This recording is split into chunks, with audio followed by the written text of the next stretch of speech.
संस्कार, इसे सुनते ही मन में आदर का भाव उठने लगता है, क्योंकि संस्कार ही है जो हमें दूसरों से अलग और खास बनाते हैं। इसलिए संस्कार तो हर किसी में होना ही चाहिए, लड़का और लड़की दोनों में ही। पर हमारे समाज में लड़कों से ज़्यादा लड़कियों के संस्कार पर सवाल उठाते हैं। वो लड़की है, उसे ऊंची आवाज़ में बात नहीं करनी चाहिए, उसे दुपट्टा लेकर चलना चाहिए, उसे कम बोलना चाहिए, बड़ों से बात करने की और तो और शिकायत ना करने की भी तमीज़ होनी चाहिए। और ऐसी सोच रखने वाली ज़्यादातर महिलाएं ही होती है, जो खुद तो ये सब झेलती है पर दूसरों पर ताने और कमियां निकालने में कोई कसर नहीं छोड़ती। और बात जब बहू पर आ जाए तो बस फिर पूछो मत, संस्कारों की पर्ची बनाकर चलती है। ऐसी ही एक कहानी मैं आपको सुनाने जा रही हूँ, जिसका नाम है संस्कारी बहू। ये बीते जमाने की ही नहीं, आज के जमाने पर भी आधारित है, क्योंकि संस्कार ढूंढने वाली सास, ननंद, जेठानी और न जाने कितने रिश्तेदार आज के दौर में भी घूम रहे हैं। तो चलिए शुरू करते हैं इस कहानी को। अरे उमा, थोड़ा जल्दी तैयार करना अंजलि को, उसे देखने के लिए लड़के वाले आते ही होंगे। अंजलि इस कहानी की नायिका है, जिसकी शादी तय होने जा रही है। अंजलि घर की बड़ी लड़की है और उमा उसकी छोटी बहन है। 2 बहनें हैं। अंजलि कॉलेज पूरा कर चुकी है और नौकरी की तलाश में है, और उमा ने अभी बोर्ड के एग्ज़ाम दिए हैं, बस वो अपने परिणाम का इंतज़ार कर रही है। अंजलि अभी शादी नहीं करना चाहती थी, क्योंकि उसके घर के हालात ठीक नहीं थे और पापा भी रिटायर हो चुके थे। इसलिए उसे घर के हालातों को देखते हुए इस शादी के लिए हाँ बोलना पड़ा। आज उसे देखने के लिए एक रिश्ता आ रहा है, जो पैसे से बहुत रईस है और पढ़े लिखे भी बहुत है, और आज के दौर में अपना रुतबा बनाकर भी चलते हैं। बस कमी है तो सोच की। अरे अरे, बेवकूफ़ नहीं है वो, बस लड़कियों को लेकर अभी भी पुराने ख्यालों में जी रहे हैं कि बहू तो संस्कारी ही लाएंगे, जो सुबह शाम बस हमारे आगे पीछे डोले। इसलिए तो अंजलि को देखने लड़के की माँ, 2 भाभी, मामी, दादी, ननंद, ननंद की सहेली और तो और भाभियों की भी भाभी, हद है भाई। सावित्री अंजलि की माँ है। अरे अंजलि के पापा, आप पता क्यों नहीं करते? इतनी देर उन्हें क्यों लग रही है? अब तक तो आ जाना चाहिए था, जरा एक कॉल करके पता करिए। अरे अंजलि की माँ, तुम क्यों परेशान हो रही हो? आ जाएंगे वो लोग। और कुछ ही देर में बाहर से गाड़ी का हॉर्न सुनाई देता है। अरे उमा, अंजलि को तैयार रखना, मैं बाहर जा रही हूँ उन्हें अंदर लाने के लिए। उमा धीरे आवाज़ में बोलती है, जी माँ। फिर अंजलि के पापा और माँ दोनों ही लड़के वालों के स्वागत में लग जाते हैं। कुछ देर बैठने के बाद लड़के की माँ ने लड़की के बारे में पूछा, तो अंजलि की माँ ने उसकी छोटी बहन उमा से उसे बुलाने के लिए कहा। कुछ देर में सुंदर सी साड़ी पहनकर, लंबे बाल खोले, थोड़ी सहमी सी, हाथों में चाय की ट्रे लेकर बाहर आती है। अचानक से इतने लोगों को एक साथ देखकर अंजलि थोड़ी घबरा जाती है, उसके हाथ कांपने लगते हैं। तभी लड़के की भाभी बोल देती है कि क्या तुम्हें कोई बीमारी तो नहीं, जिसके कारण तुम्हारे हाथ कांपते हो? और अंजलि के लिए ये पहला ताना था उसके ससुराल की तरफ से। और फिर क्या, यहीं से तानों का सिलसिला शुरू हो गया। तभी घबराकर अंजलि की माँ ने बात को संभालते हुए बोला कि अरे नहीं बेटा, बस लड़की है ना, तो शादी की बात से थोड़ा घबरा गई है, बाकी लड़की हमारी बहुत अच्छी है। अंजलि की माँ तारीफ के पुल बांधना शुरू कर देती है, पर गलती तो ये कर दी उन्होंने जो संस्कार ढूंढने वालों को पढ़ाई के बारे में बता दिया। पर उन्हें पढ़ाई से क्या मतलब, उन्हें तो घूंघट वाली बहू चाहिए। तभी लड़के की दादी ने बोला, जरा चल के तो दिखाना। अंजलि अंदर ही अंदर परेशान हो रही थी कि ये सब क्या हो रहा है उसके साथ। पर माँ बाप चुप तो फिर अंजलि भी चुप। फिर अंजलि ने चलकर दादी की तसल्ली की। फिर लड़के की बहन ने तो कुछ खाने की डिमांड कर दी कि मुझे तो होने वाली भाभी के हाथ से पकोड़े ही खाना है और सीखना भी है। अंजलि ये बात समझ गई थी कि उसके खाना बनाने की परीक्षा ली जा रही थी, पर वो फिर भी चुप रही। कुछ देर में अंजलि ने पालक के पकोड़े भी बनाकर सबको खिला दिए। सब तारीफ करते नहीं थक रहे थे, पर लड़के की माँ उसे अब भी तसल्ली नहीं हुई। उसने उसे बातों ही बातों में बहुत कुछ बोल दी कि हमारे घर में बहुएं बाहर नहीं जाती, बस घर पर ही रहती है और सारे बड़ों का कहना मानती है। अंजलि सब कुछ समझ रही थी, पर वो फिर भी चुप थी। उसे तो बस लड़के से एक बार बात करके उसके स्वभाव के बारे में जानना था, क्योंकि दीपक बहुत ही शांत स्वभाव का लग रहा था। पर वो मन ही मन सोच रही थी कि पता नहीं ये मौका कब आएगा। फिर कुछ देर हुई, सबने अपने अपने तरीके से तसल्ली की। फिर लड़के के पिता ने जाने की बात कही। अंजलि एकदम से दंग रह गई कि अभी तो उसने दीपक को मन भरकर देखा भी नहीं है। वो उससे बात करना चाहती है, पर वो ये बात दीपक के परिवार के सामने नहीं बोल सकती थी कि कहीं संस्कारों का अपमान ना हो जाए। इसलिए वो फिर भी चुप रही और सब वहां से चले गए। अंजलि बहुत उदास हुई कि वो बस एक बार लड़के से मिलकर अपनी नौकरी की बात करना चाहती थी, पर यह भी ना हो सका। अंजलि की माँ ने उससे लड़के के बारे में बात की। तभी अंजलि की छोटी बहन बीच में बोल पड़ी कि जीजा ने तो उन्हें ढंग से देखा तक नहीं, तो शादी कहाँ से करेगी। अंजलि की माँ बहुत अच्छे से लड़के के घर वालों की बातें समझ रही थी, पर उनकी भी मजबूरी थी अपनी बड़ी बेटी की शादी करना, और अपने से ज्यादा रईस और अच्छे परिवार में शादी करना तो हर माँ बाप का सपना होता है। इसलिए वो खुद के साथ साथ अंजलि को समझाने लगी कि शादी के पहले ससुराल ऐसा ही होता है, पर शादी के बाद धीरे धीरे सब ठीक हो जाता है। तभी उमा बीच में बोल पड़ी कि अगर नहीं हुआ तो। अंजलि की माँ ने बोला कि अगर ठीक नहीं हुआ तो ठीक करना पड़ता है हर लड़की को, यही संस्कारी बहू के गुण है। फिर वो अंजलि से उसके जवाब की प्रतीक्षा करती है।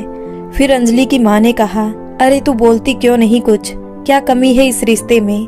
अगर इतना अच्छा रिश्ता ठुकरा दिया तो फिर दूसरा नहीं मिलेगा, और अगर बार बार ना करती रही तो सब सोचेंगे कि लड़की में ही कोई खोट है, तभी तो उसकी शादी नहीं हो रही।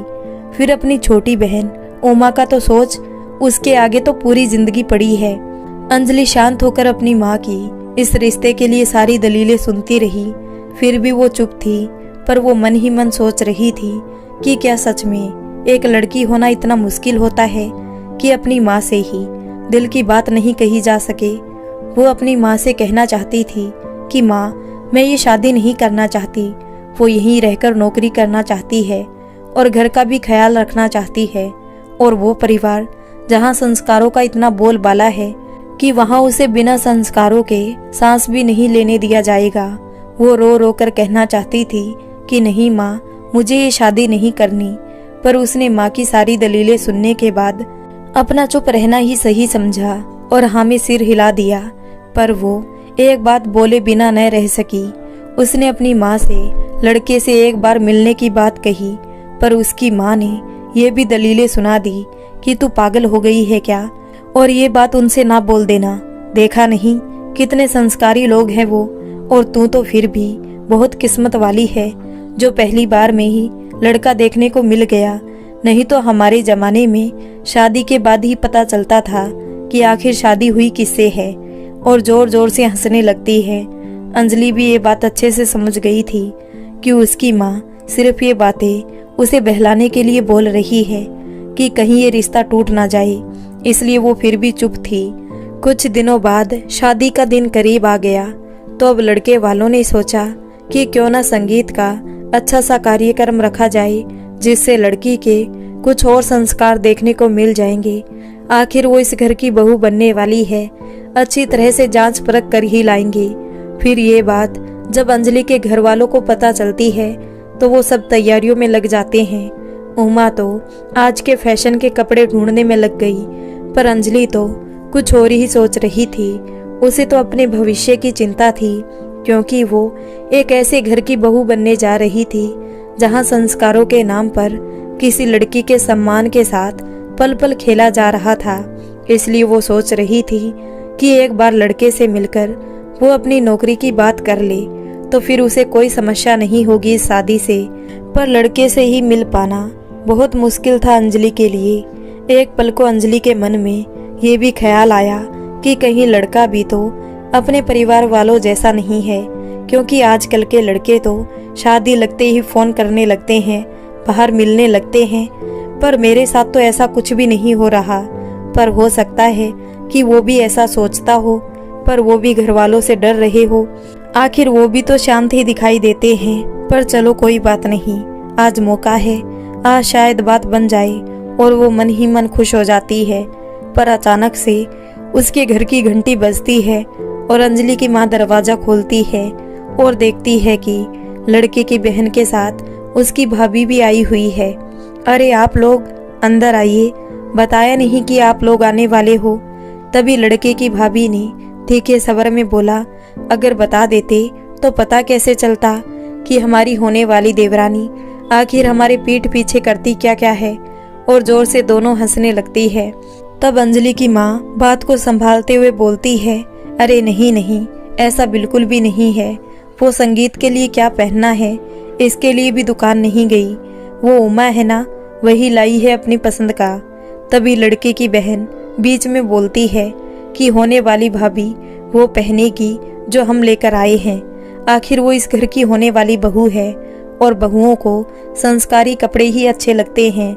तभी बीच में उमा बोल पड़ी, अरे ये क्या बात हुई, संगीत तो जीजी का है, फिर वो भला क्यों अपनी पसंद के ड्रेस नहीं पहन सकती है।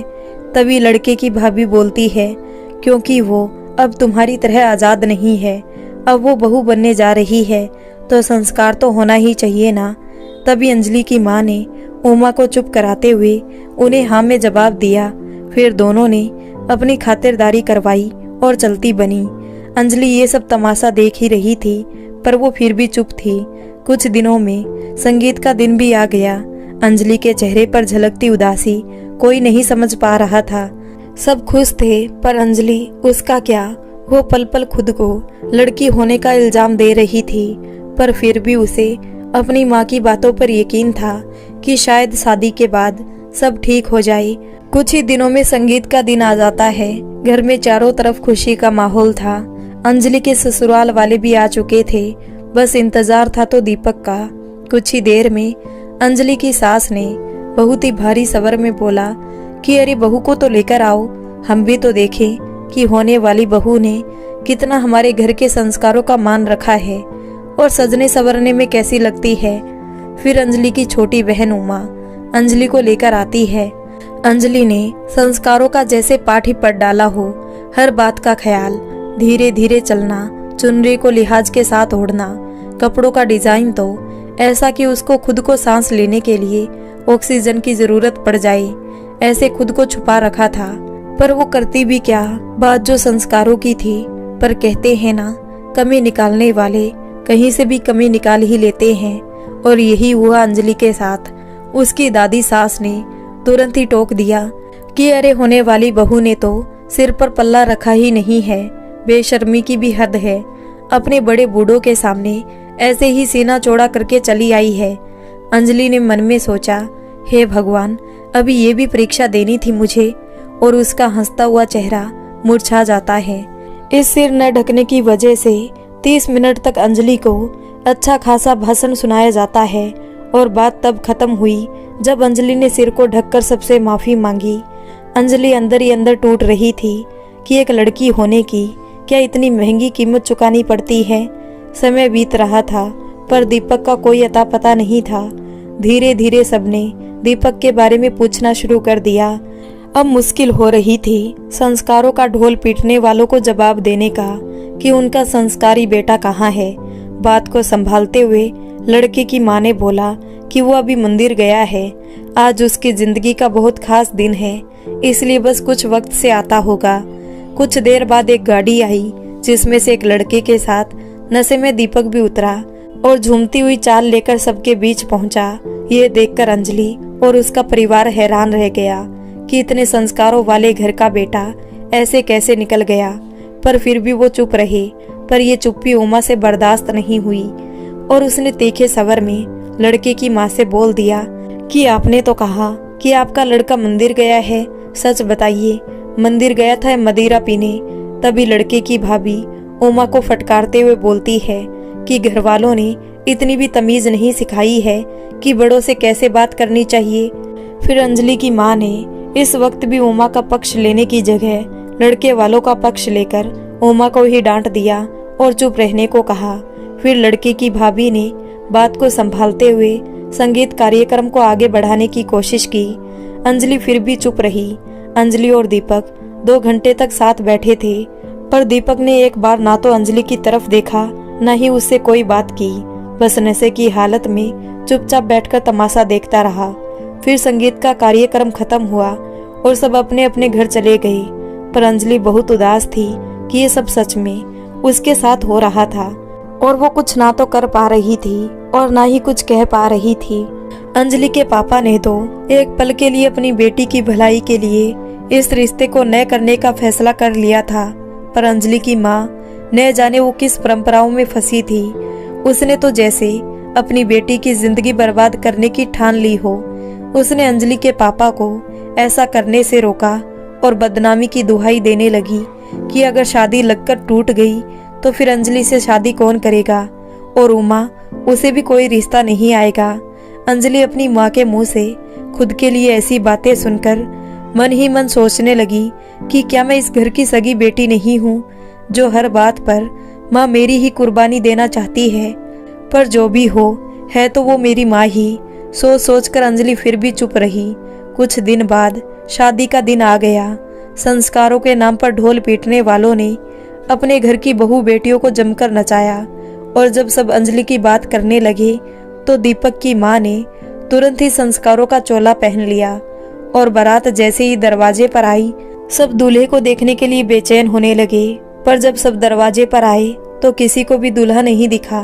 तब अंजलि के पापा ने अपना धैर्य खोते हुए बोला कि बहन जी, संगीत की बात समझ में आती है कि आपका बेटा किसी काम में फंसा हुआ हो सकता है, पर भला आज का दिन, आज उसकी शादी है और उसके लिए अपनी शादी से ज्यादा जरूरी और काम क्या हो सकता है भला? या फिर बात कुछ और है, उसे अंजलि पसंद नहीं है या वो ये शादी ही नहीं करना चाहता। तब लड़के की दादी ने तुरंत ही अपने हाव भाव से बोला कि अरे बेटा, कैसी बातें कर रहे हो तुम? हमारा बेटा सिर्फ नाम का ही दीपक नहीं है, वो सच में बड़ा ही संस्कारी है। बस वो आ ही रहा होगा, कहीं रास्ते में किसी की मदद ना करने लगा हो, और दूसरों की मदद से ज्यादा जरूरी तो अपनी शादी भी नहीं होती। भागकर छत पर आई अंजलि अपनी बारात में दीपक को ना देखकर वो वहां से लौट गई और फिर भी चुप रही। कुछ वक्त बीता। दीपक बहुत ही गुस्से में आया और बड़े ही ताव से पंडित से बोला, जो भी करना है जल्दी करो और निपटाओ। तब अंजलि की माँ ने बोला कि बेटा, ये शादी है, इसमें पूरा दिन रात लग जाता है। ऊपर से हम हिंदू हैं और हमारे धर्म में बहुत सारे ही रीति रिवाज हैं जिनका अपना ही महत्व होता है। तब दीपक की भाभी ने बात को संभालते हुए कहा कि अरे आंटी जी, दीपक का ये मतलब नहीं था, आज उसकी तबीयत ठीक नहीं है तो बस ऐसे ही बोल दिया हो उसने। उसके बाद शादी की सारी रस्में हुई। सुबह का वक्त हुआ। अब अंजलि को विदा करने का वक्त हो चला था। न जाने क्यों अंजलि को आने वाले तूफान की आहट हो रही थी। वो बार बार बस अपनी माँ से ये बोले जा रही थी कि माँ, मुझे जल्दी घर बुला लेना। सबकी आंखें नम थी, पर दीपक उसे न जाने किस बात की जल्दी थी। वो इतना बेताब था कि उसने गाड़ी वालों को बोला कि तुम घर चलो, ये माँ के साथ दूसरी गाड़ी से आ जाएगी, और बिना किसी की बात सुने वहां से अंजलि को लिए बिना ही अकेला चला गया। अंजलि की माँ ने फिर भी अंजलि को ही समझाया कि पति चाहे जैसा भी हो, आज की रात तो तुम्हारे आंचल से बंद ही जाएगा। बस तुम शिकायत का मौका ना देना और ना ही कभी ससुराल छोड़कर यहाँ आना। अब वही तेरा घर संसार है और कोई भी कदम उठाने से पहले एक बार उमा का ख्याल कर लेना। फिर अंजलि की विदाई हुई और वो ससुराल वापस आ गई। सारी रस्में अंजलि ने अकेली ही पूरी की और अब उसे किसी ने भी संस्कार के नाम पर एक आधी बात तक नहीं सुनाई, और सुनाते भी कैसे, बात जो उनके घर के दीपक की थी। फिर रात का वक्त हो चला और सब अपने अपने कमरे में चले गए। लड़के की भाभी ने अंजलि से भी सो जाने को कहा, पर अंजलि ने कहा कि अभी तक दीपक नहीं आए हैं उनके बिना। तब बहुत ही धीमी आवाज में लड़के की भाभी ने ताने से कहा कि वो आएगा भी नहीं। फिर उसने अंजलि को बोला कि जैसी तुम्हारी मर्जी, और वो इतना कहकर सोने चली गई। रात के 10 बजे से इंतजार करते करते अब अंजलि को रात के 2 बज गए थे, पर वो अब भी दीपक का बेसब्री से इंतजार कर रही थी। सुबह के 5 बज गए। दीपक घर वापस लौट कर आया और बहुत ही गुस्से में था। अंजलि उससे कुछ कह पाती। वो कमरे में घुसा और तकिया लेकर बाहर के कमरे में रखे सोफे पर जाकर सो गया। अंजलि ये सब देखकर परेशान थी कि ये सब क्या हो रहा है उसके साथ। आखिर दीपक ऐसा क्यों कर रहा है।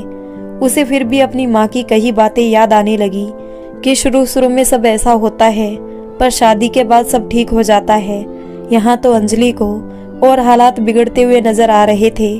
उसकी माँ ने तो कहा था कि आज की रात तो हर पति अपनी पत्नी के आंचल में होता है, पर दीपक तो उसे एक नजर देख भी नहीं रहे।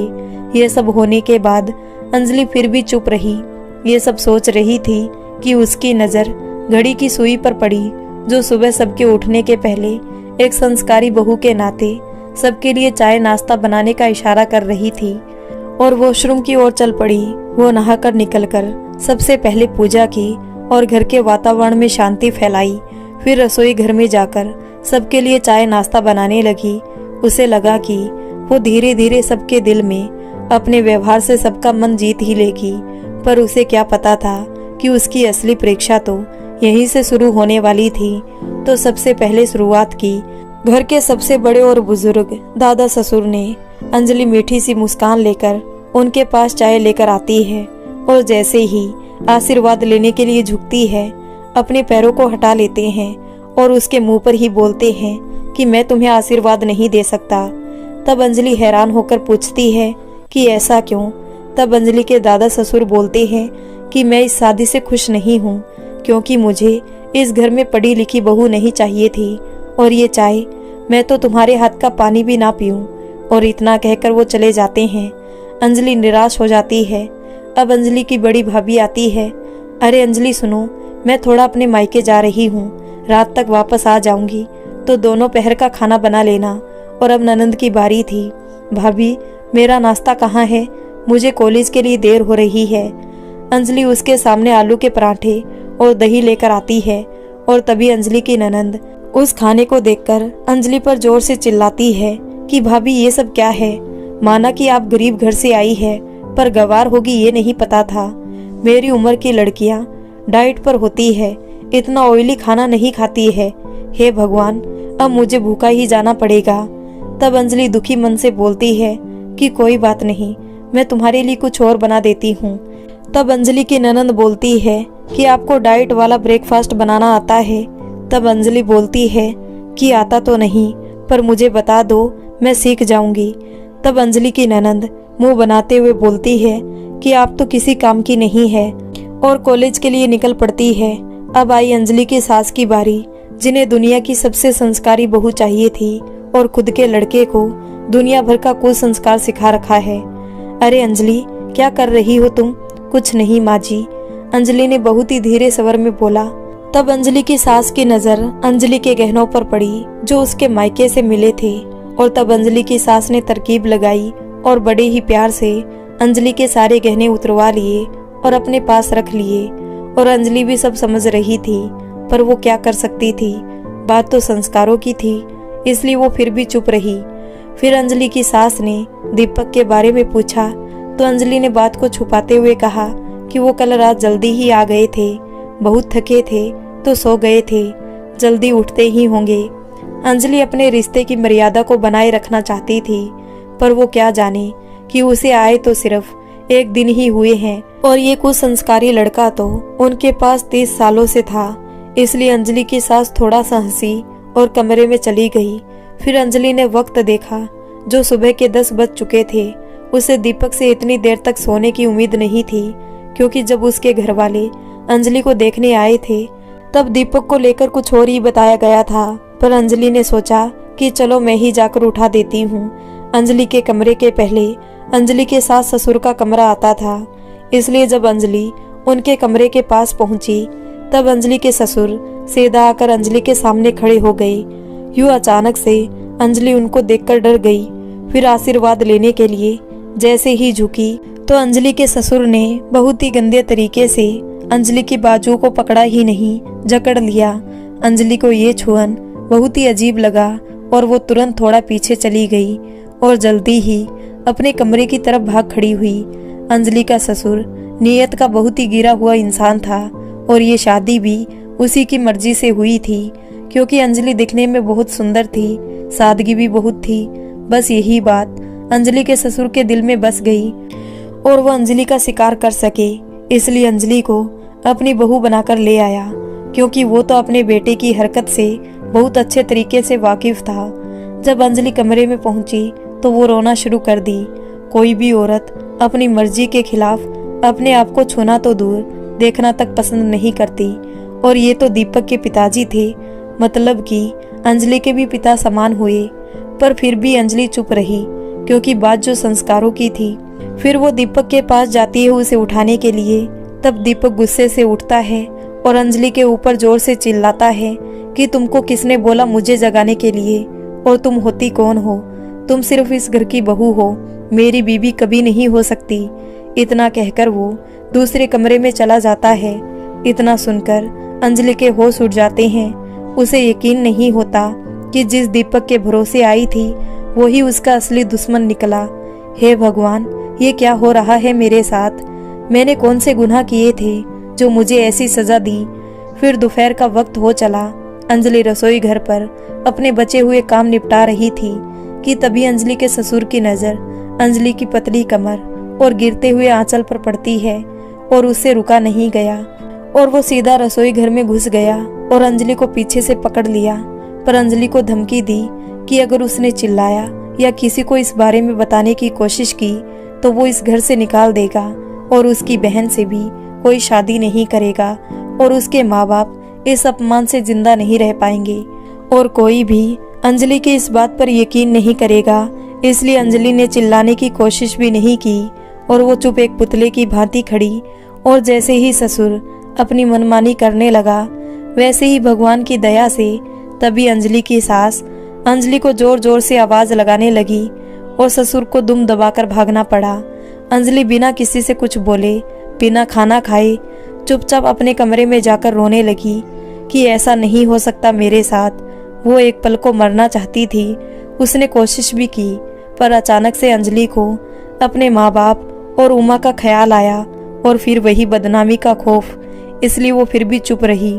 रात को जब नशे में धुत होकर दीपक घर आया तो अंजलि ने दीपक से बात करने की ठानी। उसे अभी भी दीपक से बहुत उम्मीदें थी कि दीपक उसकी बात का यकीन करेगा और अपने पिता के खिलाफ आवाज उठाएगा।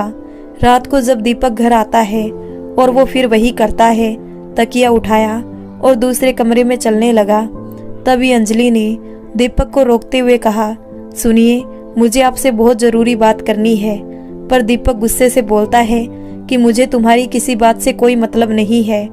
तब अंजलि रोने लगती है और दर्द भरी आवाज में बोलती है कि हो सकता है कि आप इस शादी से खुश नहीं हो, या ये भी हो सकता है कि मैं आपको पसंद नहीं हूँ, पर आप मानो या ना मानो, मैं हूँ तो आपकी पत्नी ही। ये सच तो आप भी नहीं झुठला सकते। एक पति अपनी पत्नी को चाहे कितना ही नापसंद क्यों ना करता हो, पर उसकी इज्जत से खेलने वालों को कभी माफ नहीं कर सकता। तभी दीपक बहुत ही हल्के तरीके में इस बात को लेकर बोलता है कि तुम बच्ची तो हो नहीं, खुद अपनी रक्षा और ध्यान रख सकती हो, और क्या अभी तक मैंने ही तुम्हारी इज्जत की रक्षा की है जो अब करूं? अंजलि को तो ये सुनकर जैसे होश ही उड़ गए। एक पति अपनी पत्नी की इज्जत को लेकर ऐसा कैसे सोच सकता है?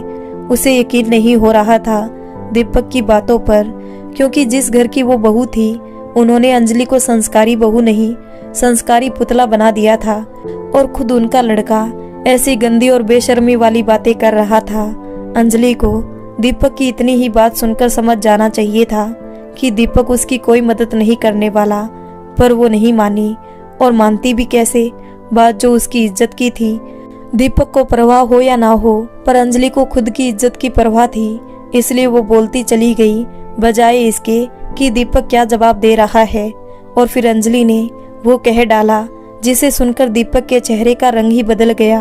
वो गुस्से से लाल हो चुका था, और जैसे ही अंजलि ने उसके पिता का नाम लिया, वो अपना गुस्सा काबू में नहीं कर सका और झुंझलाकर अंजलि को इतना मारा कि अंजलि की चीखें घर के हर कमरे में सुनाई देने लगी।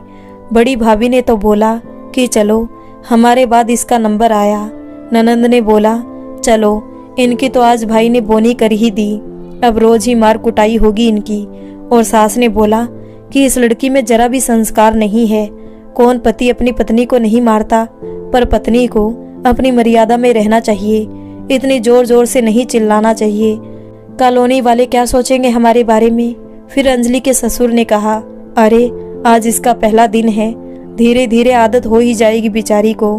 पर वो अच्छे से समझ गया था कि अंजलि ने पक्का ही उसकी हरकतों के बारे में दीपक को बताया, जिससे दीपक इतने गुस्से से पीट रहा है। मारते मारते जब अंजलि बेजान हो गई तब उसे ऐसे ही छोड़कर दूसरे कमरे में सोने चला गया। अगली सुबह तक अंजलि ऐसे ही जमीन पर पड़ी रही। जब उसकी आंख खुली तो उसने देखा कि सुबह के 8 बज चुके थे। वो एक पल को भूल गई थी कि कल रात उसके साथ क्या हुआ था। पर जैसे ही वो जल्दी में उठी, उसके शरीर के जख्मों के दर्द ने याद दिलाया कि उसको कल दीपक ने कितनी बुरी तरह से पीटा है। फिर भी वो संस्कारी बहू होने के फर्ज को निभाती रही।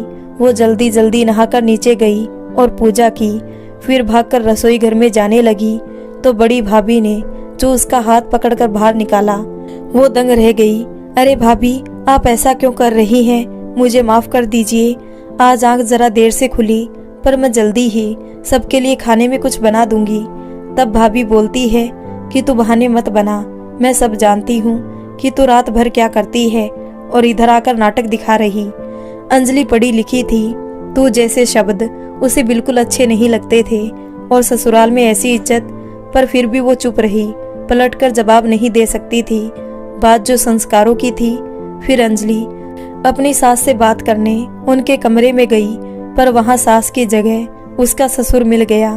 अंजलि उन्हें देखकर डर गई और जैसे ही वो भाग पाती, उसने फिर से अंजलि को दबोच लिया और फिर उसके साथ जबरदस्ती करने लगा और उसके जख्मों को कुरेदने लगा। अंजलि को जो पीड़ा हो रही थी, वो आंखों से बहते लगातार आंसू बयां कर रहे थे, पर वो चिल्ला भी नहीं सकती थी, क्योंकि एक तो ससुर की धमकी, ऊपर से कौन अंजलि की बात पर भरोसा करता। और वैसे भी अंजलि का ससुर कहाँ मानने वाला था। यह शादी आखिर उसने करवाई भी अपने लिए ही थी। फिर जैसे तैसे कर अंजलि उसके जंगल से भाग गई और भागते भागते घर के बाहर निकल गई और अपने घर की तरफ चलने लगी। उसने ठान लिया कि नहीं, ये सब वो अपने साथ नहीं होने दे सकती। वो इस घर में दीपक के लिए आई थी और वो एक पति को ही अपने सारे हक देगी, पति के पिता को नहीं। पर जैसे ही वो आधे रास्ते में पहुंची तो उसका फोन बज उठा। अरे ये तो माँ का फोन है। उसने झट से फोन उठाया। हेलो माँ, आप कैसे हो? मैं घर आ रही हूँ माँ। तब अंजलि की माँ बोलती है कि अभी तू अचानक से क्यों आ रही है? सब ठीक है ना बेटा? अंजलि ने बोला कि माँ, मेरे साथ यहाँ कुछ ठीक नहीं हो रहा। सब मुझे तकलीफ ही पहुँचा रहे हैं। अब मैं और यहाँ नहीं रह सकती। तब अंजलि की माँ ने उससे बोला कि तू पागल हो गई है क्या? ऐसे ससुराल छोड़कर मायके आ जाना मुसीबत या बदनामी को न्योता देना है। और क्या इसी दिन के लिए हमने तुझे पढ़ाया लिखाया, तेरी हर ख्वाहिश पूरी की, जो मांगा वो दिया कि तुम आगे जाकर हमारी इज्जत को धूल में मिला दो। सबका ससुराल एक जैसा ही होता है। लड़की को ही या तो सब ठीक करना पड़ता है या फिर इन सब की आदत डालनी पड़ती है, पर लौट के मायके कभी नहीं आती। और फोन काट दिया। अंजलि एकदम खामोश हो गई, जैसे उसके पैरों से जमीन खिसक गई हो। वो ये सोचकर ससुराल से भागकर निकली थी कि वो अपनी इज्जत को बचाने अपने घर, अपने पिता की छांव में जाएगी, जहां उसे सुरक्षित महसूस होगा। पर उसकी माँ ने तो उसके विदा होते ही वहां जैसे उसके लिए ताला लगा दिया हो। अब मैं कहाँ जाऊं? क्यों भगवान, मेरे साथ ही क्यों? क्या बिगाड़ा है मैंने किसी का? फिर वो चुपचाप अपने ससुराल वापस आ जाती है और इसे ही अपनी नियति मान लेती है। अब तो जैसे अंजलि की यही दिनचर्या हो गई थी। सुबह जल्दी उठकर सबके लिए चाय नाश्ता बनाना, घर के सारे काम अकेले ही करना, फिर मौका मिलते ही ससुर का अंजलि पर गंदी नजर डालना और बचा हुआ दीपक पूरा कर देता था, उसे मार मार कर अधमरा कर देना। अंजलि को जैसे संस्कारों ने जिंदा लाश बना दिया हो। उसे कोई मर्द देख भी ले तो वो सहम जाती कि कहीं ये भी तो मेरे साथ। फिर भागकर कमरे में घुस जाती और अकेले ही घंटों तक रोती। रोज की तरह अंजलि अपने सारे काम करके बचे हुए छोटे मोटे काम निपटा रही थी, पर आज उसकी तबीयत कुछ ज्यादा ही खराब थी। उसने सुबह से खाना भी नहीं खाया था। मायका होता तो सब आगे पीछे लग जाते, पर ये तो ससुराल है, यहाँ तो बहू को ही सारे संस्कार अपनाने होते हैं। रात के 11 बज चुके थे। अंजलि बहुत थक गई थी, शायद इतनी कि अब वो बेजान सी हो रही थी। थोड़ी हिम्मत करके वो जैसे तैसे अपने कमरे में पहुंची और वहां जाकर बिस्तर पर लेट गई। तभी नशे में डूबा दीपक कमरे में आता है और न जाने किस बात पर बहुत ही बौखलाया हुआ होता है। वो इतने नशे में होता है कि ना तो उसे अच्छे से चला जा रहा था और ना ही कुछ साफ दिखाई दे रहा था। उसने अंजलि को बिस्तर में लेटा हुआ देखा तो उसके पास जाकर वो भी लेट गया। अंजलि सो रही थी कि अचानक से उसकी नींद खुली तो वो बहुत डर गई। उसे लगा कि कहीं फिर से तो दीपक के पिता नहीं आए हैं, पर वो जब पलट कर देखती है तो उसे दीपक दिखता है। वो उसे देखकर खुश तो बहुत होती है, पर साथ में उसे आश्चर्य भी होता है कि आज यूं अचानक दीपक उसके इतने करीब कैसे आ गया। पर वो इतनी थकी थी, उसने दीपक से कुछ नहीं पूछा, बल्कि वो बहुत खुश हुई कि उसकी जिंदगी में शादी के बाद कुछ तो अच्छा हुआ। वो दीपक को अपने करीब देखकर बहुत खुश हुई। शादी की पहली रात जब दीपक उससे मुंह मोड़कर दूसरे कमरे में जाकर सो गया था, आज इतने दिनों बाद वो रात मुकम्मल होने जा रही थी। पर अचानक से दीपक की जुबान से कुछ ऐसा निकल गया जिसे सुनकर अंजलि के एक बार फिर से होश उड़ गई। अंजलि ने सोचा था शादी के इतने दिनों बाद ही सही, पर दीपक ने उसे अपना लिया है। पर वो कैसे भूल गई कि ये रात अगर मुकम्मल हुई भी है तो दीपक के नशे में, और फिर दीपक को मेरे साथ होने पर मेरा नाम लेना चाहिए। ये अपर्णा कौन है? दीपक के साथ की अपनी पहली रात में भी किसी और लड़की का नाम सुनने के बाद भी अंजलि चुप रही, पर उसने अपने मन में ठान लिया था कि वो इस अपर्णा के बारे में पता करके ही रहेगी। फिर अगली सुबह दीपक ऑफिस के लिए निकलता है और उसके पीछे पीछे अंजलि भी निकल पड़ती है। जैसे ही अंजलि दीपक का पीछा करती है तो दीपक ऑफिस जाने से पहले एक घर की तरफ जाता है। अंजलि भी उसके पीछे उस घर में पहुंच जाती है। अंजलि देखती है कि उस घर में एक औरत अकेली रहती है। फिर दीपक कमरे के अंदर चला जाता है। फिर अंजलि बात की सच्चाई जानने के लिए उस घर के अंदर तो नहीं जा पाती, पर जिस कमरे में दीपक और वो लड़की साथ होते हैं वहां की एक खिड़की में खड़े होकर सारा तमाशा चुपचाप देखती रहती है। वो लड़की दीपक की बाहों में होती है और दीपक भी उसे प्यार भरी नजरों से देखता है। वो बहुत देर तक आपस में बातें करते हैं। फिर दोनों ही घर से निकलकर दीपक के ऑफिस के लिए चल देते हैं। अंजलि फिर से उनका पीछा करने लगती है, पर उसके मन में ये बात तो साफ हो गई थी, दीपक इसलिए उसे पसंद नहीं करते क्योंकि इनका इस लड़की के साथ चक्कर चल रहा है और शादी तो सिर्फ घर वालों के कहने पर की है। अंजलि अंदर ही अंदर रोती है। उसे ये सब देखकर यकीन ही नहीं हो रहा हो जैसे कि इतना कुसंस्कारी लड़का कैसे पैदा हो गया, जिसके घर वालों ने तो मुझे संस्कार के नाम पर पुतला बना दिया, और ये दीपक यकीन नहीं हो रहा। फिर दीपक और वो लड़की ऑफिस पहुंच जाते हैं और दोनों एक दूसरे का हाथ पकड़े हुए ऑफिस के अंदर चले जाते हैं। फिर अंजलि भी जैसे ही ऑफिस पहुंचती है और अंदर जाने लगती है, तब वहां का नौकर उससे पूछता है कि मैडम आप कौन? जब अंजलि उसे बताती है कि मैं दीपक सर की पत्नी हूँ, और वो जोर से हंसता है और उससे बोलता है कि क्या मैडम, आपने सुबह से ही चढ़ा रखी है क्या? कोई जरूरी काम हो तो बताओ, नहीं तो चलते बनो। तब अंजलि फिर से उसे गुस्से से बोलती है कि मैं ही दीपक सर की पत्नी हूँ जो अभी अंदर गए हैं। तब नौकर भी गुस्से से बोलता है कि हाँ वही दीपक सर जो अंदर गए हैं, पर अपनी पत्नी अपर्णा मैडम के साथ। इतना सुनकर जैसे अंजलि को दिन में ही तारे दिख गए हो। अपर्णा मैडम उनकी पत्नी है? तब नौकर बोलता है कि हाँ, दीपक और अपर्णा मैडम की शादी हुए 2 साल हो गए हैं और अपर्णा मैडम ही दीपक सर की पत्नी है। तब अंजलि वहां से उससे कुछ बिना बोले ही बेसुध होकर धीरे धीरे घर की तरफ चलने लगी। वो समझ ही नहीं पा रही थी अब वो क्या करे। इतना कम दुख था उसकी जिंदगी में कि अब ये भी है, और लड़की के साथ चक्कर तो मैं मान सकती हूँ, पर पत्नी, वो भी 2 साल से, मतलब मैं इनकी दूसरी पत्नी हूँ। अगर ऐसा ही करना था दीपक को तो उन्होंने मुझसे शादी क्यों की? मेरी जिंदगी क्यों बर्बाद की? और अब क्या होगा मेरा?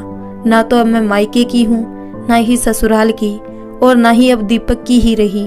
अंजलि खुद को हारा हुआ मानकर जब घर पहुंचती है तो वो अपने आप को कमरे में बंद करके जोर जोर से रोती है। उसकी आवाज हर कोई सुन सकता था, पर भला अंजलि की चिंता किसे थी। उन लोगों ने तो जैसे सुनकर भी अनसुना कर दिया। फिर जैसे तैसे अंजलि ने खुद को संभाला और दीपक से साफ साफ बात करने की सोची। रात का वक्त हुआ, दीपक कमरे में आया और फिर तकिया उठाया और बाहर की तरफ चलने लगा। तभी अंजलि ने उससे पूछा कि ये अपर्णा कौन है। अपर्णा का नाम अंजलि के मुंह से सुनकर दीपक के तो जैसे चेहरे का रंग ही उड़ गया। दीपक ने बात को घुमाते हुए कहा, कौन अपर्णा, किसकी बात कर रही हो तुम? तब अंजलि ने बोला कि वही अपर्णा जिसके साथ आप रोज ऑफिस जाते हैं। दीपक हैरान हो गया कि अंजलि को अपर्णा के बारे में कैसे पता चला। ये बात तो खुद दीपक ने अपने परिवार वालों को 2 साल तक नहीं बताया। फिर ये बात अंजलि को कैसे पता चली? उसने बोला, मैं किसी को नहीं जानता और तुम भी मुझसे फालतू बात मत करो। और बिना कोई बात सुने अंजलि की दूसरे कमरे में जाकर सो गया। अंजलि हैरान होकर उसे देखती रही कि बड़ा अजीब इंसान है, कितना ही झूठा है। लोग तब झूठ बोलते हैं कि जब उनका सच किसी के सामने ना आ जाए, पर ये सच के सामने होते हुए भी इतना नाटक। क्या संस्कार दिए हैं इनके माँ बाप ने और क्या संस्कार मिले हैं इनके माँ बाप को। फिर वो मन में सोचती है कि जिस तरह मुझे दीपक की पहली शादी के बारे में नहीं पता था, हो सकता है कि अपर्णा भी दीपक की दूसरी शादी के बारे में ना जानती हो। क्योंकि अगर अपर्णा दीपक से प्यार भी करती हो या ना करती हो, पर खुद के होते हुए दूसरी शादी करवाना, इसके लिए तो कभी नहीं मानेगी। मर जाएगी पर मानेगी नहीं। क्योंकि कल रात जो भी किया दीपक ने मेरे साथ, उसके बाद तो कोई पत्नी बर्दाश्त नहीं करे। मैं भले ही दीपक को जानती नहीं, ना ही कभी बात की, और प्यार तो बहुत दूर की बात है, पर किसी और औरत के साथ तो कभी देख भी नहीं सकती। कुछ करना होगा, ये सच तो सबके सामने लाना ही होगा। मन में ऐसे सवाल जवाब करके अंजलि अगली सुबह का इंतजार करने लगी। अगली सुबह अंजलि ने अपने सारे काम निपटाए और दीपक के ऑफिस जाने का इंतजार करने लगी। पर दीपक भी बहुत होशियार था। उसे कल अंजलि की बातें सुनकर रात भर नींद नहीं आई। उसके मन में हजारों ख्याल आ रहे थे, इसलिए उसने एक प्लान बनाया जिससे अंजलि के हर सवालों से बचा जा सकता था। दीपक ऑफिस क्यों नहीं जा रहे हैं? समय तो हो गया है, अब तो इन्हें देर भी हो रही है। अंजलि दीपक को ऑफिस ना जाते हुए देखकर बार बार परेशान हो रही थी। फिर अचानक से बाहर एक टैक्सी आकर खड़ी हो गई। उससे ड्राइवर उतरकर आया और उसने पूछा कि यहाँ दीपक सर कौन है। तब दीपक तुरंत बाहर आता है और उस ड्राइवर से बोलता है कि अरे तुम आ गए, थोड़ा इंतजार करो, मैं बस सामान लेकर अभी आया। अंजलि हैरान हो जाती है कि दीपक घर छोड़कर तो नहीं जा रहे। वो तुरंत पास खड़ी अपनी सास से पूछती है कि माँ जी, दीपक कहाँ जा रहे हैं, वो भी इतनी सुबह यूं सामान लेकर। तब अंजलि की सास ने बोला कि अरे दीपक ने तुझे नहीं बताया कि वो ऑफिस की ट्रेनिंग के लिए विदेश जा रहा है कुछ महीनों के लिए। अंजलि की आंखें फटी की फटी रह जाती है। विदेश, वो भी ट्रेनिंग, पर कैसे, यूं अचानक से? तब अंजलि की सास अंजलि को ताना मारकर कहती है, तो क्या तुझे कार्ड भिजवाए या तुझसे इजाजत लेकर जाए? काम है तो जाना ही पड़ेगा ना। फिर अंजलि भागकर दीपक के पास जाती है और उससे कल रात अपने सवालों के लिए माफी मांगने लगती है कि उसे कल रात के सवालों के लिए इतनी बड़ी सजा ना दे। वो कैसे रहेगी उसके बिना, और उसकी शादी को तो अभी 1 महीना भी नहीं हुआ है। फिर न जाने कब तक के लिए वो विदेश जा रहा है। दीपक उससे गुस्से से बोलता है कि मैंने तुमसे साफ बोल दिया था कि तुम मेरी पत्नी कभी नहीं बन सकती। तुम सिर्फ इस घर की बहू हो, तो अपनी संस्कारी बहू होने के फर्ज निभाओ और मुझे जाने दो। अंजलि दीपक के पैरों में गिर जाती है और जोर जोर से रोकर उसे अपने रिश्ते की दुहाई देती है, पर दीपक उसकी एक नहीं सुनता और सामान उठाकर चला जाता है। अंजलि भागी भागी अपनी सास, भाभी, ननंद सबके पास जाती है, उनके पैरों में गिरती है और सबसे भीख जैसे मांगने लगती है कि कोई तो दीपक को रोक लो, वो उनके बिना नहीं रह पाएगी। पर उसकी बातों को कोई नहीं सुनता और सब वहां से चले जाते हैं। अंजलि खुद को एक लाचार और बेबस इंसान से ज्यादा नहीं समझती, क्योंकि जिस तरह वो सबसे भीख मांग रही थी, मानो ऐसा लग रहा था कि अंजलि खुद को खो चुकी है। उसका आत्मसम्मान तो लगता है इन लोगों ने कौड़ियों के दाम बेच डाले। अब अंजलि के सोचने समझने की शक्ति ही खत्म हो गई थी। पति छोड़कर चला गया, माँ ने मायके के दरवाजे बंद कर लिए। ससुराल में रही तो ससुर का हर रोज शिकार बनूंगी, बाहर गई तो घर की इज्जत डूब जाएगी। मरना चाहती हूँ पर अगर मर गई तो इसमें भी बदनामी होगी। न जाने ये लोग कौन सा इल्जाम लगा दे मुझ पर, जिसका भुगतान मेरे माँ बाप और बहन को करना पड़े। इतना सब होने के बाद भी अंजलि चुप रही। ऐसे ही दिन बीतने लगे। एक दिन अंजलि के साथ कुछ ऐसा हुआ जो उसकी जिंदगी को और भी नर्क बना देने वाला था। अब अंजलि के पास खुद अंजलि ही नहीं बच रही थी। उसने धीरे धीरे सब खो दिया था। अपना मान सम्मान, इज्जत, खुशी, मुस्कुराहट, सब कुछ बिक चुका था। बचा था तो बस संस्कार। क्या सच में एक लड़की के लिए संस्कारी होना इतना जरूरी होता है, जिसकी कीमत उसे इन सबको खोकर चुकानी पड़ती है। अंजलि ने खुद से वादा किया कि वो हार नहीं मानेगी, ना ही वो हिम्मत हारेगी और ना ही वो अपने माँ बाप से दिए संस्कारों को अपमानित होने देगी। उसने सोचा कि अब उसे क्या करना चाहिए, क्योंकि जिंदगी बुरी ही सही पर जीनी तो पड़ेगी ना। इसलिए उसने सोचा कि क्यों ना नौकरी की तलाश की जाए, क्योंकि एक नौकरी ही थी जो दूसरों के अधीन से आजाद करा सकती थी और उसका खोया हुआ विश्वास और आत्मसम्मान भी वापस ला सकती थी। पर कौन सी नौकरी करूं जिससे घर के संस्कारों को भी आंच ना आए, क्योंकि जब एक औरत, एक बहू, एक पत्नी, एक माँ, एक बेटी घर के बाहर नौकरी करने जाती है तो सिर्फ बाहर के ही लोग नहीं, उसके घर के लोग भी उसके दुश्मन हो जाते हैं। और कभी कभी तो उसका पति, भाई, बेटा ही उसके इस काम के खिलाफ हो जाते हैं। ऊपर से वो अपने ससुराल से और बिना अपने पति के साथ के ये कदम उठाने जा रही थी। इसलिए उसे सोचना समझना भी बहुत था। खैर, अगले दिन की सुबह अंजलि जल्दी जल्दी उठकर अपने सारे फर्ज पूरे करके बाहर नौकरी की तलाश में निकल गई। पर उसे कोई भी नौकरी नहीं मिली। कुछ जगह उसे साफ मना कर दिया गया तो कुछ जगह रात में काम करने के लिए कहा गया। पर एक संस्कारी बहू के लिए रात में काम करना, अरे ऐसा तो किसी भी बहू के लिए भी नहीं है। तो फिर संस्कारी? हजारों सवाल के साथ साथ हजारों पहरे भी खड़े हो जाएंगे। अंजलि धीरे धीरे अब टूटने लगी थी। पर कहते हैं ना, जब भगवान सारे दरवाजे बंद कर देता है तो एक उम्मीद की किरण कहीं ना कहीं से दिखाई ही देता है। उसे एक स्कूल दिखा जहाँ पर उसे एक शिक्षिका की नौकरी पर रख लिया गया और जो संस्कारी बहू होने के फर्ज के अंदर ही था। पर अंजलि के मन में ये सवाल बार बार आ रहा था कि वो स्कूल में नौकरी तो कर रही है पर इसके बदले उसे बहुत ही कम पैसे मिलेंगे। पर अगर वो किसी कंपनी में काम करती तो इससे कहीं ज़्यादा मिलते। पर मैं तो एक संस्कारी बहू हूँ और ये मेरे लिए तो क्या किसी के लिए भी मुमकिन नहीं है। पर इनका लड़का तो न जाने कितने ही दिनों के लिए विदेश में जाकर नौकरी कर रहा है, पर उस पर तो कोई सवाल नहीं होगा भी कैसे। आखिर वो लड़का जो है, संस्कार तो बस हम औरतों के लिए ही है। मन में ऐसे हजारों सवालों को सोचते सोचते वो घर पहुंच जाती है और अपने कमरे में जाकर लेट जाती है। उसे बहुत कमजोरी और चक्कर आने लगते हैं। वो लेटी ही रहती है कि अचानक उसे बहुत उल्टियाँ होती है और वो बेहोश हो जाती है। फिर सब उसे डॉक्टर के पास लेकर जाते हैं और जब अंजलि को होश आता है तब उसे पता चलता है कि वो माँ बनने वाली है। ये बात सुनते ही वो बहुत खुश होती है। उसकी आंखें भर आती है और न चाहते हुए भी दीपक के लिए एक उम्मीद जग जाती है कि शायद ये बच्चा ही उसके और दीपक के रिश्ते को अच्छा कर सकता है। क्योंकि एक इंसान, एक पति कितना ही बुरा क्यों ना हो, पर एक पिता अपने बच्चे के लिए दुनिया की पूरी दौलत लुटा सकता है। पर यह खबर वो दीपक को बताए कैसे, क्योंकि आज तक तो दीपक ने उससे बात तक नहीं की, तो उसका नंबर तो बहुत दूर की बात है। और ससुराल में भी बोले तो किससे। पर उसने बहुत हिम्मत करके अपनी ननद से ये बात बोली कि वो अपने दीपक भैया को कॉल करे और उन्हें ये खुशखबरी दे।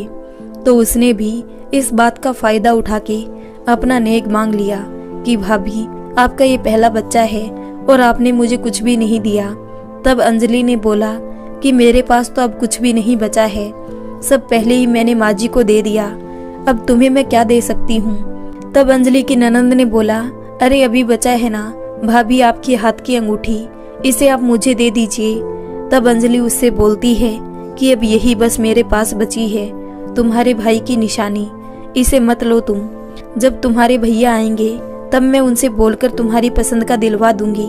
तब अंजलि की ननंद जोर से हंसती है कि भैया को आप बोलोगी तब भैया मुझे मेरी पसंद की चीज देंगे।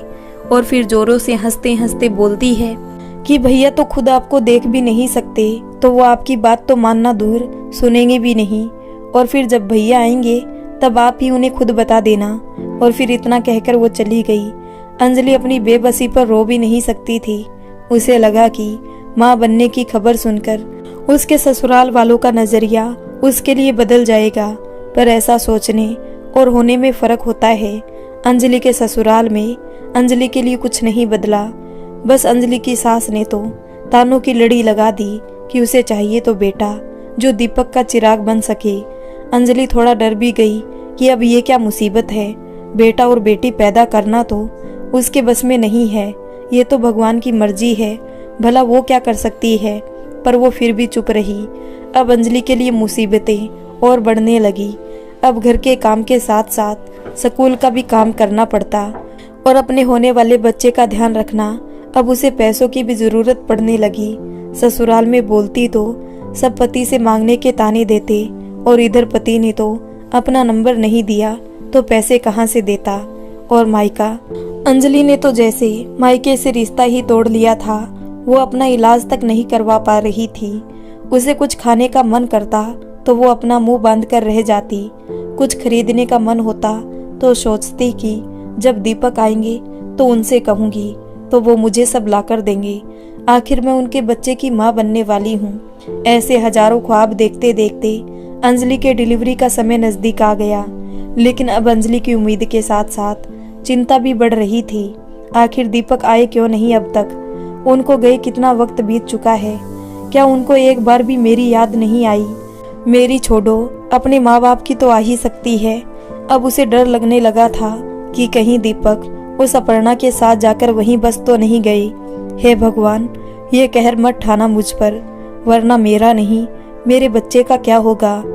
पर वो अगले पल न जाने क्यों दीपक से बहुत सारी उम्मीदें लगा बैठी थी कि नहीं, मुझे ऐसा नहीं सोचना चाहिए। जब वो आएंगे तो अपने बच्चे को गोद में लेकर सब भूल जाएंगे और ये बच्चा ही हमारे रिश्ते की नई शुरुआत करवाएगा। देखते ही देखते अंजलि ने एक नन्ही सी जान को जन्म दिया। अंजलि की भाभी बोली, अरे क्या हुआ है? तब अंजलि की सास बोलती है, अरे होना क्या है, बेटा ही हुआ होगा, इस घर का चिराग। तब नर्स बोलती है कि नहीं, आपको चिराग नहीं बल्कि घर पर लक्ष्मी जी आई है। तब अंजलि की सास का मुंह बन जाता है, अरे ये क्या, इसने तो एक लड़की को जन्मा है, इसने तो हमारी सारी खुशियों और उम्मीदों पर पानी फेर दिया। बच्चे होने की बात सुनकर अंजलि की माँ और बहन भी अस्पताल आ गई और अंजलि की सास ने ये बात अंजलि की माँ के सामने ही बोली। शायद तब अंजलि की माँ को अंजलि का पक्ष लेना चाहिए था, इसलिए नहीं कि वो अंजलि की माँ है, बल्कि इसलिए कि वो एक माँ है, उसने भी 2 बेटियों को जन्मा है। पर शायद अंजलि की माँ ने तो ये बात भुला ही दी हो कि उसकी एक नहीं 2 बेटियां हैं। उसने तुरंत ही बोला कि बहन जी नाराज ना हो, अगली बार पक्का अंजलि को बेटा ही होगा। उमा अपनी माँ को टोकने ही वाली थी कि डॉक्टर ने आकर कहा कि अब आप अंजलि से मिल सकते हैं, पर अंजलि के ससुराल वाले वहीं से उल्टे पैर वापस लौट गए। कोई भी अंजलि से मिलने नहीं गया। अंजलि वहां लेटे लेटे अपने परिवार का इंतजार करती रही, पर बहुत वक्त बीत जाने के बाद कोई नहीं आया तो वो समझ गई थी कि शायद उसने एक बेटी को जन्म दिया है, इसलिए उससे मिलने कोई भी नहीं आया।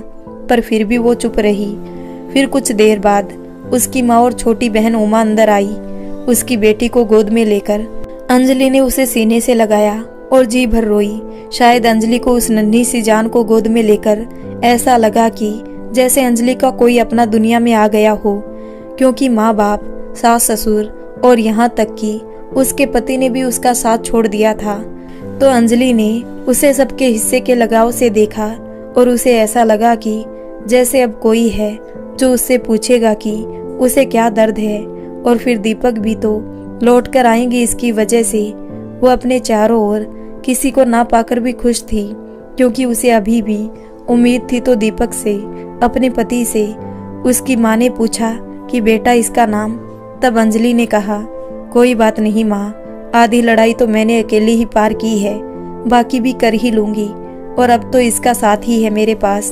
इसके आने की वजह से मेरे पति मेरे पास वापस आएंगे और मेरी जिंदगी में भी खुशियाँ आएगी, इसलिए मैं इसका नाम खुशी रखूंगी। उमा अपनी बहन को इस हालत में देखकर मन ही मन बहुत दुखी होती है, पर वो कुछ कर नहीं सकती थी, क्योंकि वो भी तो एक लड़की है। आखिर उसे भी समाज के इन राहों से गुजरना था। फिर अंजलि की माँ और बहन अंजलि को उसके ससुराल छोड़कर वापस अपने घर चली गई। अंजलि अपनी माँ से कहना चाहती थी कि माँ, मुझे भी कुछ दिनों के लिए अपने साथ अपने पास ले चलो, मेरे लिए ना सही, मेरी बच्ची के लिए। पर वो जानती थी कि अगर उसने ऐसा कुछ भी कहा तो माँ उल्टा उसे ही नसीहत देने लगेगी और फिर घूम फिर कर बात संस्कारों पर ही आ जाएगी। इसलिए वो चुपचाप अपने कमरे में चली गई। दिन फिर बीतने लगे, पर अभी भी दीपक की कोई खबर नहीं। अब दीपक को गए पूरे 1 साल हो गए थे। अंजलि की तो जैसे ये उम्मीद भी टूटने ही वाली थी कि उसने अचानक से एक दिन अपनी ननंद को कहते हुए सुना कि माँ, भैया यहाँ आ चुके हैं, बस रास्ते में है, कुछ देर से घर भी पहुँच जाएंगे। इतना सुनते ही जैसे अंजलि के पैरों में पंख लग गए हो, वो भागते भागते कमरे में गई। पहले अपनी बच्ची को सुंदर कपड़े पहनाकर तैयार किया, फिर खुद को आईने में निहारा। वो बहुत बेजान सी दिख रही थी, क्योंकि इंतज़ार तो हर कोई कर लेता है, पर पता हो कि इंतज़ार कब तक करना है। पर अंजलि ने तो वो इंतज़ार किया था जिसका लग रहा था कि कभी अंत होगा भी या नहीं। पर अब उसका इंतज़ार ख़त्म हुआ। उसने जल्दी नई साड़ी निकालकर पहनी और खुद को सजाया संवारा और अंदर ही अपने कमरे में बैठकर दीपक का इंतज़ार करने लगी। वो दीपक से उम्मीद कर रही थी कि अपने पापा बनने की खबर सुनकर भागकर मेरे पास आएंगे और जिस प्यार को वो शादी की पहली रात से तड़फ रही थी, वो उसे आज मिल ही जाएगा। कुछ देर में गाड़ी का हॉर्न सुनाई पड़ा। अंजलि की खुशी का ठिकाना नहीं। वो बड़ी बेसब्री से दीपक का इंतजार करने लगी, पर वक्त बीत रहा था और दीपक अंजलि से मिलने नहीं आया। अंजलि के मन में फिर सवालों ने तहलका मचा दिया था। दीपक अब तक क्यों नहीं आए? क्या किसी ने उन्हें अब तक उनकी बेटी के बारे में बताया नहीं? कहीं दीपक ऑफिस तो नहीं चले गए या फिर अपर्णा के पास? अरे नहीं, वो अपनी बेटी को लेकर भागकर नीचे दीपक के पास जाती है। दीपक उसे ऐसे तैयार और हाथ में बच्ची को देखकर हैरान हो जाता है और अंजलि से सवाल करता है कि ये किसे उठा लाई हो। तब अंजलि बोलती है कि अरे, मैंने इसे कहीं से उठाया नहीं है, ये तो हम दोनों की बेटी है। और जैसे ही अंजलि उसे अपनी बेटी का नाम बता पाती, तुरंत दीपक ने उसे बोल दिया कि ये तुम क्या मजाक कर रही हो, हमारी बेटी? ये तो मुमकिन ही नहीं है। आज तक तो मैंने तुम्हें छूना तो दूर, तुम्हारे साथ एक बिस्तर पर सोया तक नहीं हूँ। फिर ये बेटी कैसे पैदा हो गई? अंजलि दीपक के मुंह से खुद के लिए एक बार फिर अपने चरित्र के लिए ऐसा सुनकर हैरान हो गई और उसके होश उड़ गए। अंजलि ने तो जैसे जीते जी नरक देख लिया हो। उसने शादी के बाद अपना जीवन संस्कारों पर झोंक दिया। ससुराल में अपने ससुर और बाहर न जाने कितने भेड़ियों से खुद को बचाती रही। इतने दुख और कष्ट सहे सिर्फ और सिर्फ संस्कारों के लिए कि उन पर कोई दाग न लगे। और दीपक ने ही उसके चरित्र पर एक दाग लगाकर हजारों सवाल खड़े कर दिए। अंजलि चाहती तो अपने हक और अपने आत्म सम्मान के लिए आवाज उठा सकती थी, अपने साथ हुए अन्याय का विरोध कर सकती थी, यहाँ तक कि दीपक की पहली शादी के बारे में बता सकती थी।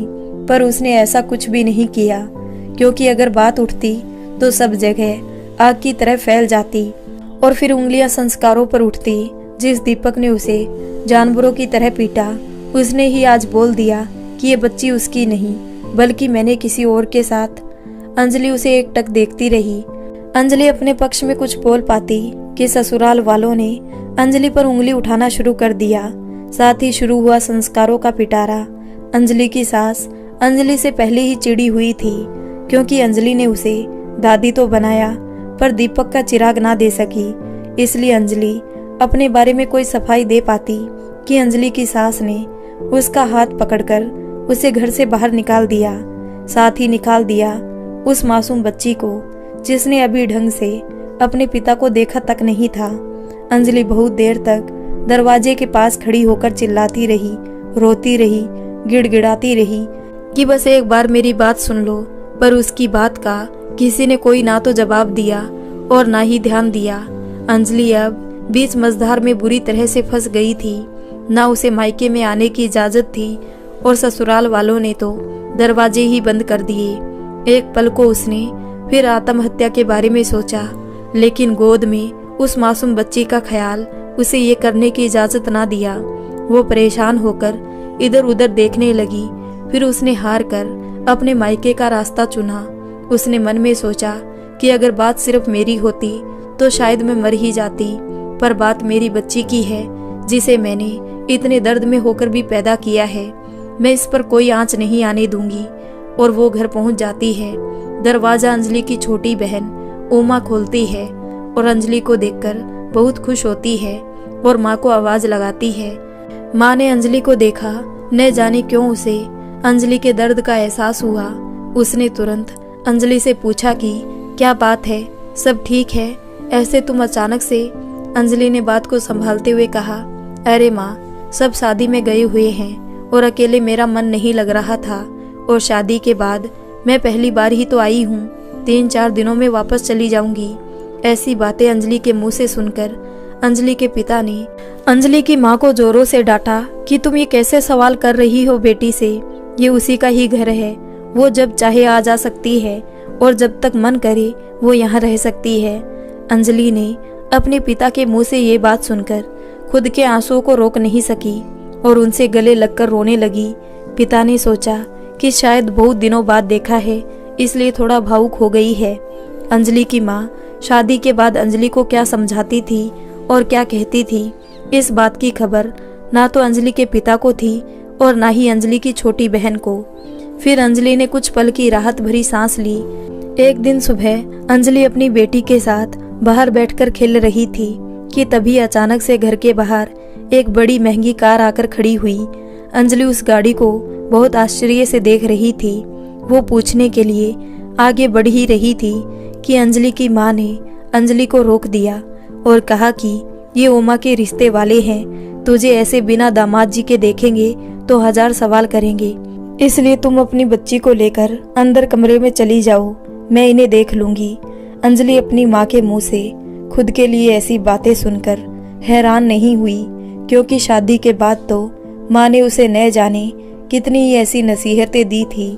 पर अब अंजलि की खामोशी और खामोश नहीं रहने वाली थी, तो उसने जाने से पहले अपनी माँ को कह ही डाला कि जैसे आपने मेरा संभाला था, और वो वहाँ से चली गई। अंजलि की माँ को अंजलि के दर्द का एहसास भी बहुत अच्छे से था, पर समाज के डर ने उसे निर्माही बना रखा था और अब वो उमा के साथ भी यही करने वाली थी। अंजलि की माँ ने उन्हें घर के अंदर बुलाया। अंजलि के पिता ने अंजलि की माँ से अंजलि के बारे में पूछा तो अंजलि की माँ ने बहाना बनाकर बात को टाल दिया। अंजलि बहुत देर तक अंदर से ही उमा के ससुराल वालों को सुनती और देखती रही। उमा को देखने भी लोगों की भीड़ के साथ ही लड़का आया था और वही संस्कारों का खेल। अंजलि चुप रही। फिर कुछ देर बाद उमा चाय लेकर आई। लड़के की माँ ने अंजलि की माँ से उमा की सब जानकारी निकालना शुरू कर दिया। अंजलि फिर भी चुप रही। संस्कारों का खेल भी लगभग लड़के की भाभी ने शुरू कर दिया था। मामी, चाची, दादी और लड़के की बहन सबने अपनी जी हजूरी उमा से चालू करवा दी। अंजलि ये सब देखकर बहुत दुखी हो रही थी, क्योंकि उसे ये सब देखकर ऐसा लग रहा था कि जो उसके साथ हुआ वो सब अब उमा के साथ होने जा रहा है। पर अंजलि का दखल देना शायद अंजलि की माँ को पसंद नहीं आता, इसलिए वो चुप रही। पर उमा अंजलि नहीं थी और उसने अंजलि की हालत देखी थी शादी के बाद, इसलिए उसने एक पल नहीं गवाया और सबके सामने लड़के से अकेले में मिलने की बात बोल दी। तो फिर यहाँ से शुरू हो गया लड़के वालों के संस्कार। लड़के की दादी ने बोला, हाय कैसी बेशरम लड़की है, जिसे ये तक नहीं पता कि बड़ों के सामने कैसे बात करना चाहिए। भाभी, मामी, चाची सबने अपना अपना कोटा पूरा कर दिया। अब बची लड़के की माँ, उसने भी अपने लड़के को संस्कारी बताते हुए बोला कि आज तक मेरा लड़का तो किसी लड़की को आंख उठाकर देखता तक नहीं है, तो अकेले में मिलना। हमने तो अपने बेटे को ऐसे संस्कार नहीं दिए जैसे आपने अपनी बेटी को दिए। फिर अंजलि की माँ ने उमा को ही डांटकर चुप कराने की कोशिश की। तभी लड़के ने अपने खोखले संस्कारों का परिचय देते हुए बोला कि चलो माँ, मुझे ऐसी लड़की से शादी नहीं करनी जिसे संस्कारों की भी इज्जत करनी ना आती हो। तभी अंदर से एक ऊंची आवाज आई, तो माँ का पल्लू पकड़ और निकल मेरे घर से। सब आश्चर्य होकर अंजलि को देखने लगे। अंजलि के पिता, बहन और माँ। लड़के की माँ ने बोला कि तुम कौन हो जो हमसे ऐसे बात कर रही। तब अंजलि ने अपने अंदर सालों से दबी पड़ी खामोशी को निकाल दिया और जो जवाब दिया उसे सब ध्यान से सुनते हैं। तो अंजलि ने कहा कि एक संस्कारी बहू, जिसे आप जैसे ही लोगों ने संस्कार के नाम पर जीता जागता एक पुतला बना दिया। आप जैसे ही संस्कार का पाठ पढ़ाने वालों ने मेरी हंसती खेलती जिंदगी नरक बना दी। आप जैसे संस्कारों की दुहाई देने वालों ने मेरी मासूम सी बच्ची की परवाह नहीं की और उसे घर से निकाल दिया। और आप सास, जो हर बात पर बेटा बेटा कर रही है, आपने भी तो एक लड़की को पैदा किया है, उसके संस्कारों का क्या? उसको ये संस्कार दिए हैं कि जब एक लाचार भाभी उसे अपनी छोटी बहन समझकर उससे मदद मांगे तो वो मदद करने की भी कीमत लगा दे। और दादी जी, आपने तो पूरी दुनिया देखी है ना, तो आपको तो आने वाली नई बहू को समझना और सहारा देना चाहिए, तो उल्टा आप उसे सबके तानों और नौकरानी की तरह काम करवाएंगी। और भाभी जी, आपको तो भाभी माँ कहा जाता है, जिसका मतलब होता है घर पर सास के साथ एक और माँ का आशीर्वाद मिलना। तो क्या आप अपने साथ हुए अत्याचारों को अपनी छोटी देवरानी पर भी दोहराने दोगी? और ससुर जी, आप लड़की अपने पिता का घर छोड़कर अपने पति के घर आती है कि उसे वहाँ उसके पिता का आसरा मिलेगा, तो क्या आप बहू को बेटी ना समझकर उस पर अपनी गंदी नजर डालेंगे?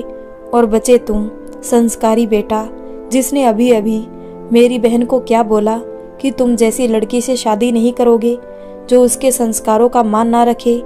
कि सच ये है कि तुमने खुद ने जाने कितने सालों से एक और शादी कर रखी हो, या रात में दारू के नशे में पत्नी को पत्नी ना समझकर उसे जानवरों की तरह पीटना, या एक रात अपनी हवस पूरी करने के लिए उसे खिलौने की तरह उसके जज्बातों से खेलना और फिर उसके माँ बन जाने पर यह भूल जाना कि मैंने उसे कब छुआ।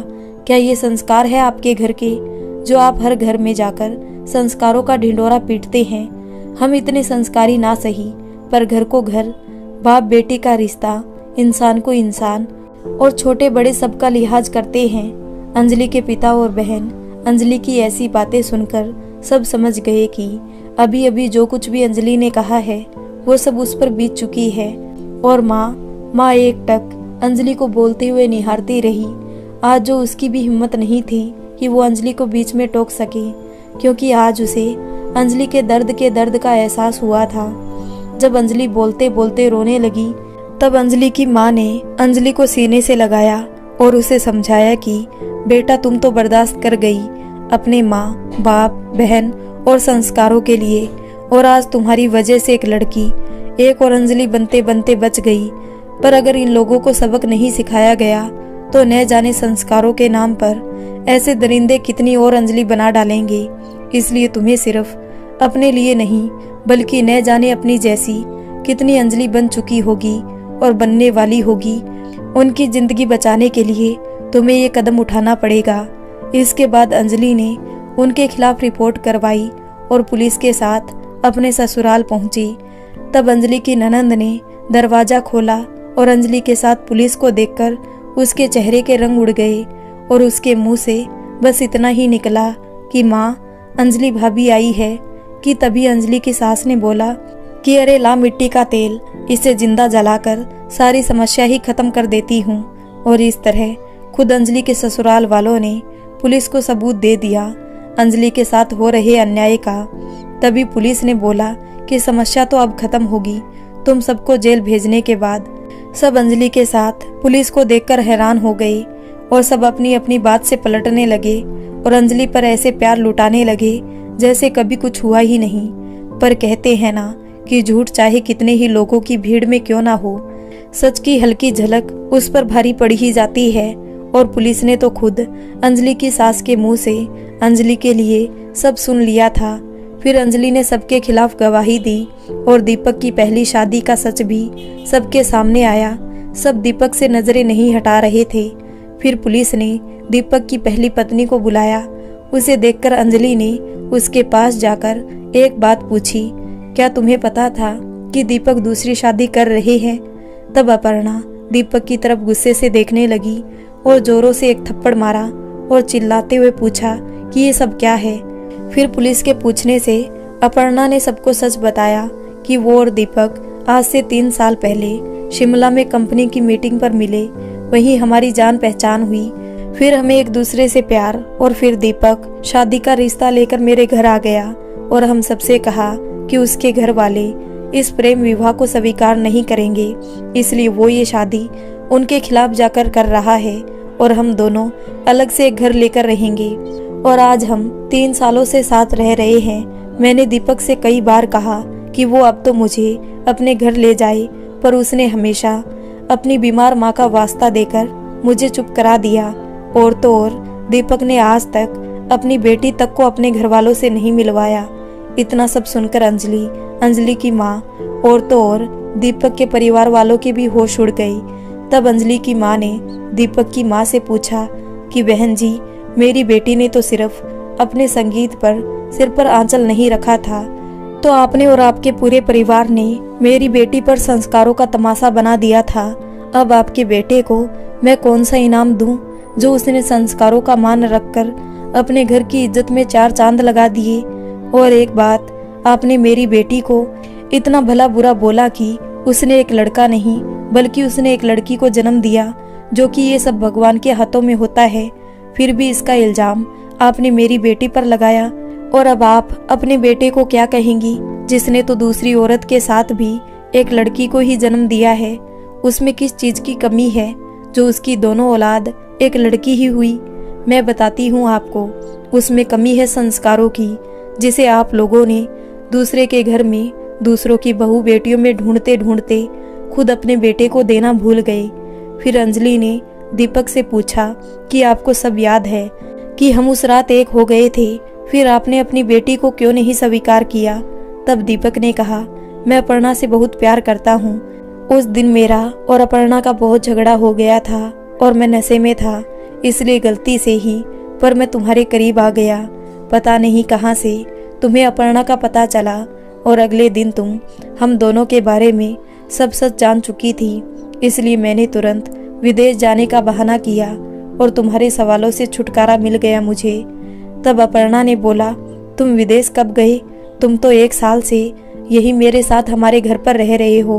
लो, दीपक का एक और संस्कार सबके सामने आ गया।